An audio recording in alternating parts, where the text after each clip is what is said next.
Have you ever had one of those years? You know, the kind that feels like both the absolute best and the absolute worst of your life all at once? Well, that's exactly what we're diving into today. This is the story of 2011 in the life of online education pioneer Morten Flate Paulsen. A year of incredible highs, some truly frustrating lows, and a whole lot of innovation, all happening against a backdrop of massive, chaotic change. And this quote from Paulsen himself, it just nails the core problem of our story. It's this epic clash, right, between these radical new ideas and the "we've always done it this way" attitude of a big organization. This one single conflict is what defined his entire year. So let's start at the beginning. All right, so the year kicks off with this shiny new piece of technology that pretty much promised to change everything for teachers and students. You guessed it, the brand new iPad. I mean, you can just imagine the buzz, right? Steve Jobs had only introduced the iPad the year before. And here's Paulsen's organization, NKI, already getting their hands on it, trying to figure out how to use it for the future of learning. There was this real energy in the air, a feeling that they were standing right on the edge of something huge.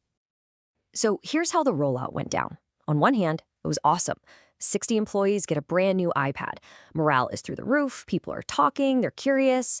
But, and there's always a but, they tied the iPad to a mandatory online course. And that's when the cracks started to show. It revealed this hidden resistance to new tech, this digital divide inside the company. It was a perfect little snapshot of both the promise and the pain of adopting new technology. So while things are getting, let's say, complicated back at the office, Paulsen is living a totally different reality on the world stage. As the president of EDIN, that's the European Distance and E-Learning Network, he's at the absolute center of this massive international celebration. It's like he was living in two different worlds. And when I say massive, I mean it. Just think about this for a second. 425 people from 40 different countries all flew to Dublin to celebrate 2 decades of distance education. And who's leading the whole thing? Morten Flate Paulsen. This was him in his element. He's welcoming this global audience. He's handing out diplomas to new fellows. He's honoring institutions that have been there from the start. And the highlight? The absolute peak? Getting a standing ovation after a speech by the President of Ireland.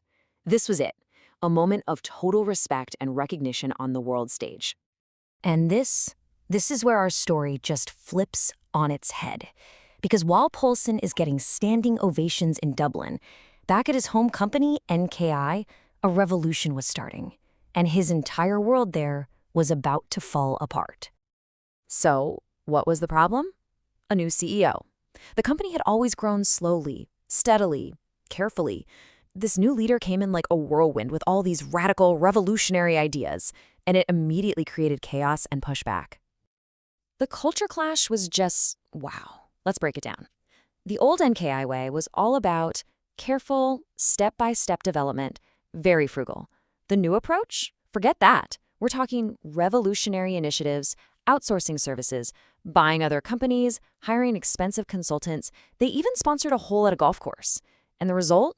A revolving door of employees and this deep, sinking feeling that the company was losing its soul. For Paulsen, this revolution hit home hard. On September 1st, the same guy who was being celebrated by presidents and academics from around the globe was demoted, kicked out of the management team at the company he helped build. The whiplash is just staggering. But, and this is really important, this isn't a story about defeat. It's a story about resilience. So, stripped of his title, but not his passion, Paulsen decided to channel all of his energy into solving one of the biggest challenges in his entire field. He focused on this fundamental question. It's a great one, right? With online learning blowing up, how do you really know if the teaching is any good? How can you measure it? And more importantly, how can you improve it when there's no physical classroom? And his solution was this really elegant idea he called quality barometers. Think of it like a weather barometer, you know? It gives you a reading of the atmospheric pressure right now. This was the same thing, but for education. It wasn't about a final grade. It was a real-time continuous measurement designed to help people get better day by day. So here's how this genius little model worked. First, you set your goals. Then you're constantly collecting data and feedback. And then, this is the real secret sauce, you show each teacher their own individual results right next to the average. It wasn't about shaming anyone. It was about giving people clear, transparent data so they could see where to improve. So the big question, did it work? Oh, yeah, it worked. The first results were incredible. We're talking thousands of evaluations rolling in, and 90% of students said they were satisfied or very satisfied with their teacher. So, right in the middle of all this corporate chaos, Paulsen's idea was a massive, undeniable success. And while Paulsen was navigating his own personal and professional crisis, the entire nation of Norway was thrown into a much, much deeper one. The turbulence of 2011 became horrifically literal on July 22nd, with a terrorist attack in Oslo and then a massacre on Utøya Island that just shook the country to its very core. And in the face of that unimaginable darkness, this one powerful tweet went viral. It captured the spirit of a nation that was determined to answer hate with unity and love. It's this profound reminder that even in the worst of times, our response can be one of strength and community. So as this insane year started to wind down, all of Paulsen's travels for work gave him this really unique vantage point to look back on the wild contrasts of his life in 2011. You can literally see the tale of two worlds playing out on a map. While he's being pushed to the sidelines at his own company in Norway, the rest of the world can't get enough of him. He was in demand everywhere, from Helsinki to Athens, being celebrated as this true leader and innovator. And here's the kicker. Even without the fancy title, his impact back home never stopped.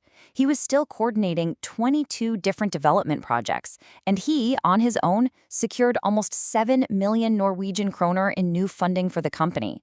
His work was still the engine driving them forward. And that really brings us to the final question, doesn't it? The story of Morten Flate Paulsen's 2011 kind of forces you to ask, what's the real measure of a career? Is it the title on your business card? Is it your seat at the management table? Or is it the impact you have, the things you create, especially when everything is going wrong? It's definitely something to think about.